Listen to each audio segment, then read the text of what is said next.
Hi, Dave Henson here, the slide presentation man. When should you use and when should you not use slides? Well, I've got a handy acronym that I use, RICE, which stands for Reinforce, Illustrate, Clarify and Explain. If you've got a point that you're making in your talk that needs to be reinforced or illustrated or clarified or explained by the use of a visual, then obviously that's a good candidate for firing up your laptop, your PowerPoint, your Keynote and producing that slide.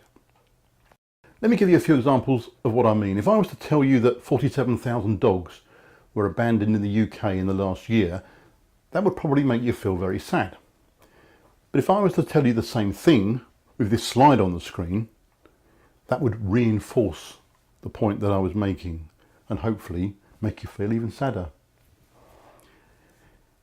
Illustration, well, if I was talking about a painting, for example, if I was talking about the detail of the gold braid in the curtains behind Henry VIII in Hans Holbein's masterpiece, it wouldn't be much good, would it, unless I was actually showing that to you on the screen. Clarification. This is an example of clarification. We have planet Earth and we have planet Jupiter.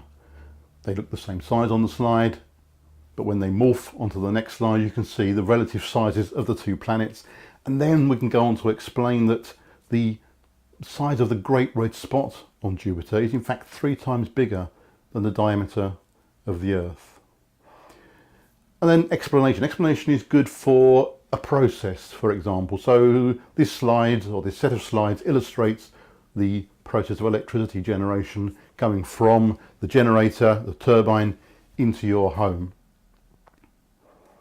So to summarise, it's reinforce, illustrate, clarify and explain. And if you need to do any of those things to a point that you're making in your talk, use a slide. If not, simply go blank.